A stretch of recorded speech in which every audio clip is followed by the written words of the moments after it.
So in this episode, we're going to talk about some of the different data types we have inside PHP. And we did actually talk about some examples already, for example, strings and integers.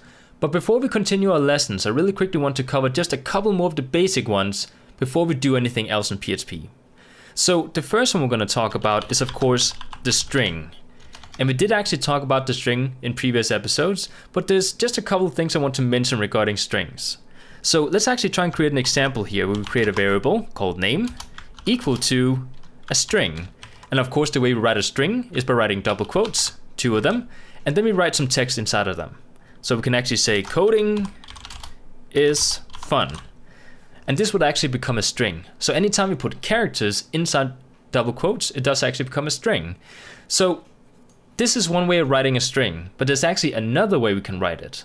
So if I actually go ahead and delete the double quotes and write single quotes instead, this also becomes a string. And there's actually no difference between using single or double quotes. The difference though is that, let's say we're writing a long piece of code, and we did already use double quotes once in this line of code we're writing.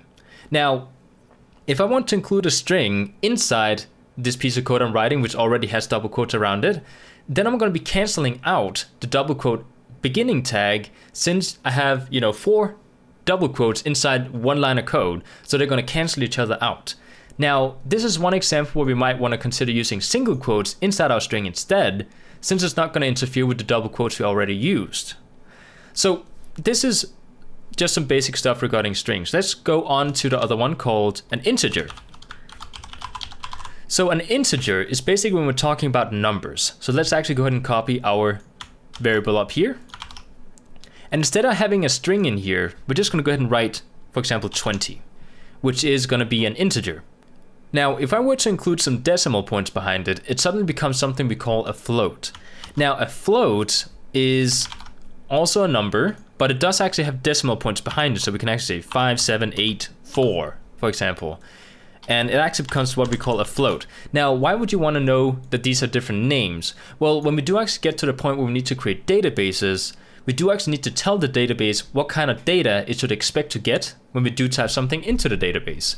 And if you write that you want, for example, a float or an integer, you should put integers and float into the database. So you do need to know the difference between using floats and integers. So you can't just call all numbers for integers. Now, the next one we're going to talk about is something called a Boolean. And a Boolean is basically a true and false statement. And the reason we want to use these is because a lot of times in PHP, you will actually be using something called conditional testing. So let's say the user does something specific and you want to check if the user has already done it. So if the user clicks on this button, you could, for example, check if they already clicked another button beforehand. And this is going to return either a true or false statement. So when we talk about true and false statements, we do actually get a value. For example, if we do get a true statement back, then we're going to get a value as 1.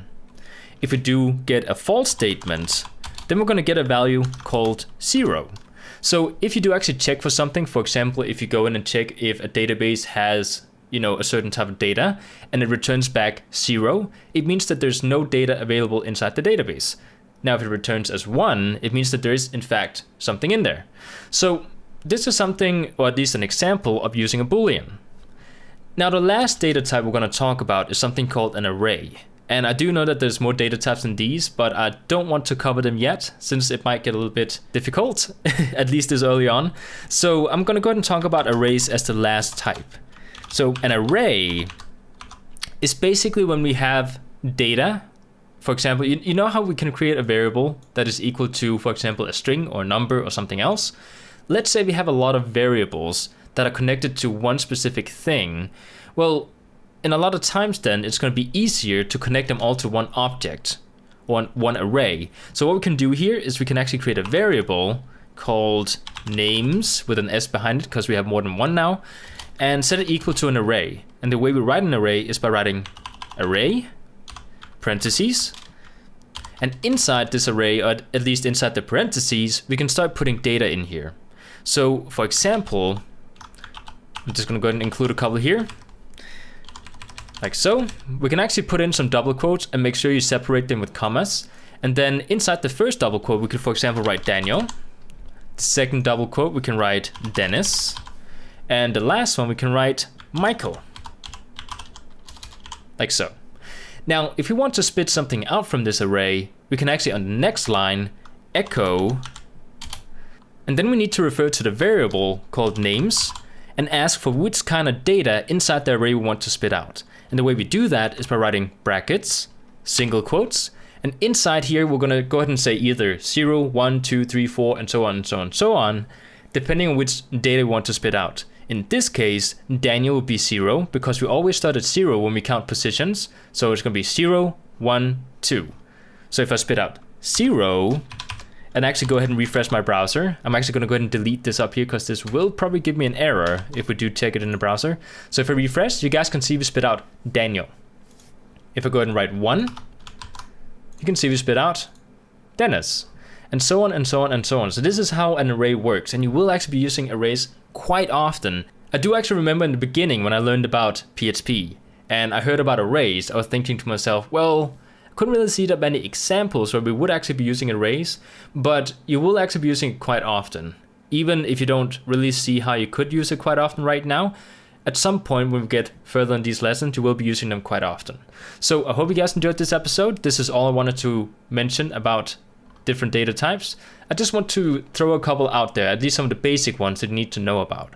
And you don't really need to memorize these, you just need to know that there is in fact different types of data out there. So I hope you guys enjoyed, and I'll see you guys next time.